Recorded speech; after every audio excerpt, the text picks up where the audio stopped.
Ciao a tutti amici di Angolo Nerazzurro, bentornati sul canale. Torniamo a parlare di Inter del futuro, torniamo quindi a parlare di calciomercato e degli scenari che si stanno definendo per la squadra del prossimo anno. C'è una notizia che definirei una notizia bomba rilanciata dalla redazione dell'Interista che riguarda Guglielmo Vicario. Ci sono poi altre situazioni di mercato legate alle corsie esterne, all'attacco, ad un possibile cambio modulo per il prossimo anno. Andremo a vedere quindi tutte le ultime in casa Inter in vista poi della squadra 2026-2027. Partiamo innanzitutto proprio dalla notizia rilanciata dall'Interista, che è una redazione che tante volte ha lanciato delle indiscrezioni che poi vengono confermate.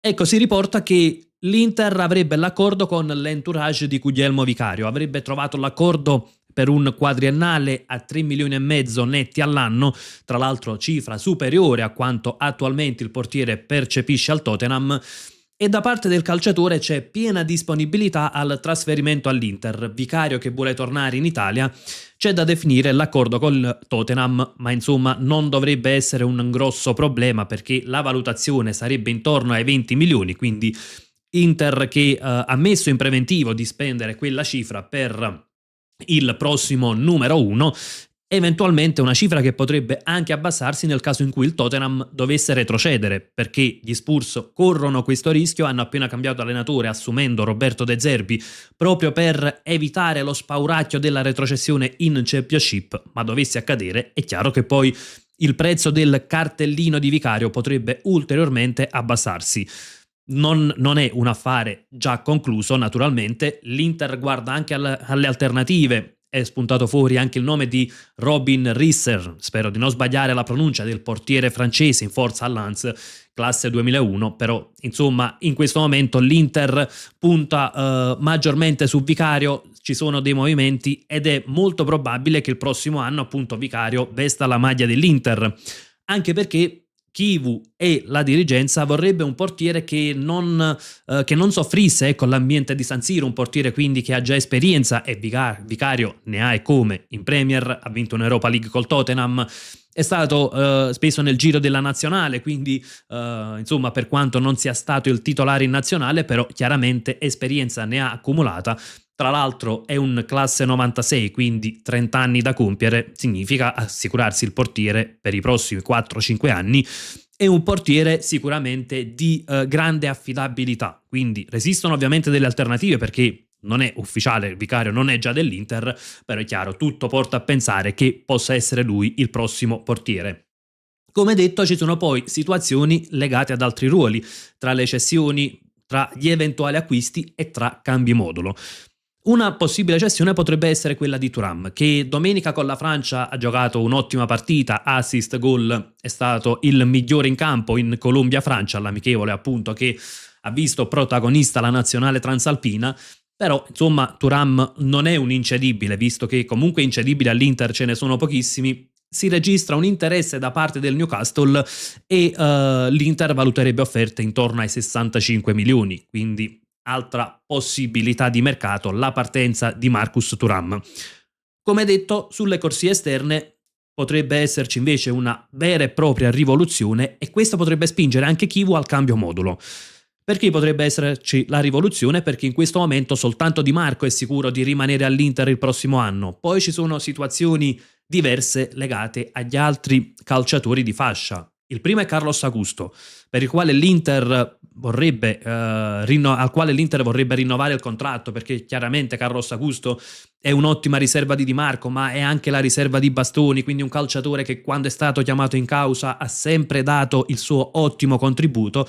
Il punto però è che il calciatore naturalmente potrebbe richiedere maggiore minutaggio, al momento non c'è ancora l'accordo per il rinnovo.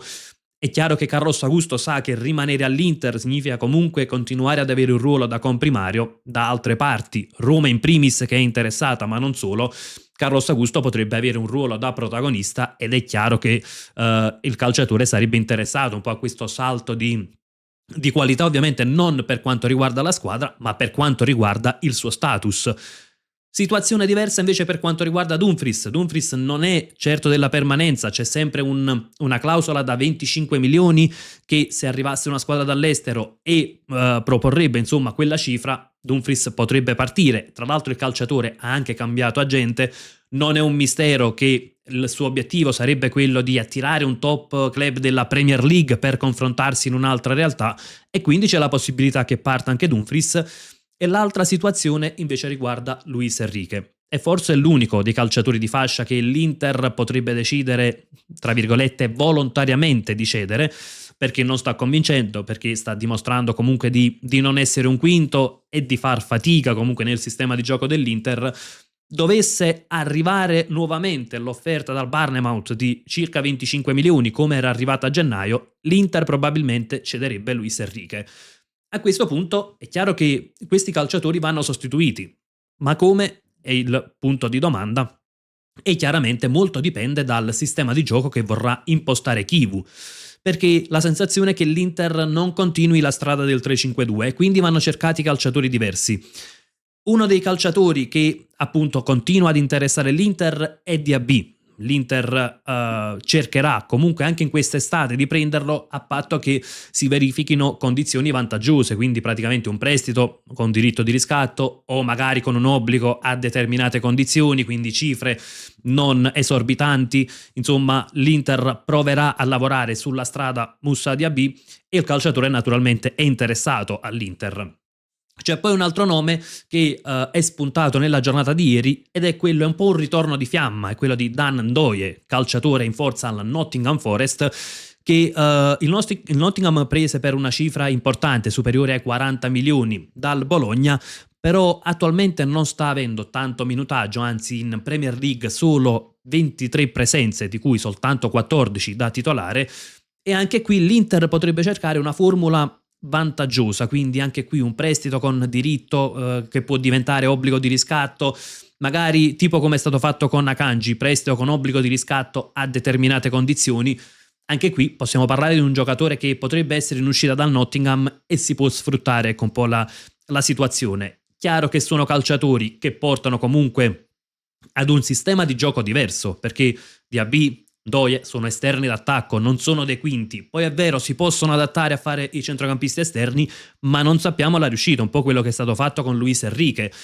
Però ecco che arriviamo al punto. Chivu potrebbe optare per il cambio modulo e quindi puntare su un 3-4-2-1 e in quel caso ovviamente Ndoye, Diaby potrebbero occupare anche la posizione alle spalle della punta, o un 4-3-3, visto che comunque si cambiano gli esterni, praticamente 3 quinti su 4, sui 4 attualmente in rosa potrebbero partire, è chiaro che l'Inter potrebbe andare a cercare qualcosa di completamente diverso e quindi stravolgere un po' il sistema di gioco, passare al 4-3-3, che insomma l'Inter non si vede ormai da tanti anni, visto che il 3-5-2 è diventato un po' il diktat della nostra squadra. Come alternative poi c'è sempre il nome di palestra, o meglio alternative, obiettivi di mercato, alternative a quelli che partono quindi per occupare le caselle.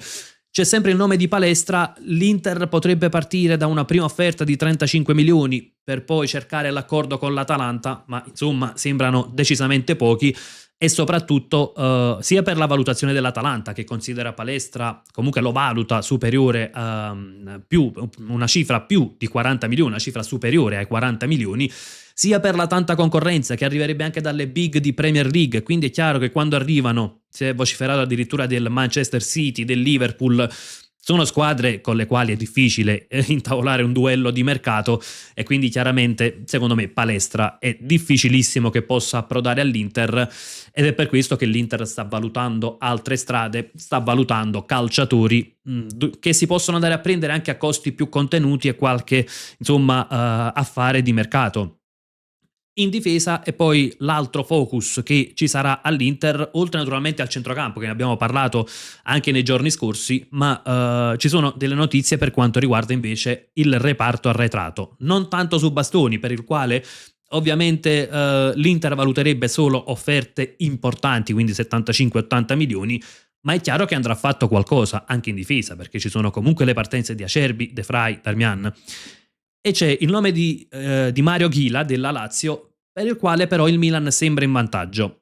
I biancocelesti valutano il calciatore più di 20 milioni, la mia sensazione è forse 25-30 milioni, anche perché è vero che va in scadenza nel 2027, ma il 50% della vendita spetta al Real Madrid per clausole nel contratto e quindi insomma quello potrebbe essere il prezzo, calciatore che tra l'altro però a me piace tantissimo. E poi c'è l'altra situazione, Solé Muaremovic, dovrebbe arrivare al massimo uno tra i due.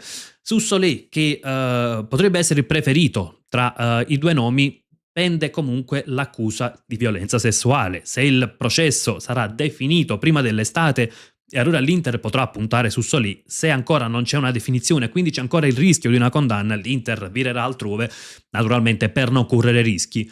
Su Muaremovic invece è visto soltanto come un'alternativa a quanto viene riportato stamattina. Ecco, l'Inter punterebbe su Muaremovic ma più per il futuro, ecco, lo prenderebbe, al momento sarebbe una riserva in rosa, poi si spera che possa crescere e possa diventare titolare, ma non sarebbe un titolarissimo immediato per la difesa, quindi al momento sembrerebbe, fatta eccezione se dovessero arrivare Solé e Ghila, al momento la difesa Bissek, Akanji, Bastoni, poi dipende molto dalle partenze, però ribadisco, a me i nomi di Solé e Ghila piacciono particolarmente, anche perché Akanji è un buon difensore, però a volte ecco, non ha quella concentrazione massima per i 90 minuti e non mi sembra un calciatore che possa guidare una linea difensiva di un top club, per quanto naturalmente lo riscatterei senza alcuna ombra di dubbio, come probabilmente o quasi sicuramente farà l'Inter. Detto questo, ovviamente aspetto anche le vostre considerazioni nei commenti. Cosa ne pensate del nome di Vicario? Cosa ne pensate anche degli accostamenti a Diaby, Ndoye, dell'eventualità del cambio modulo? Insomma, come facciamo sempre, confrontiamoci nella sezione apposita e come sempre io vi lascio con un gran bel Forza Inter!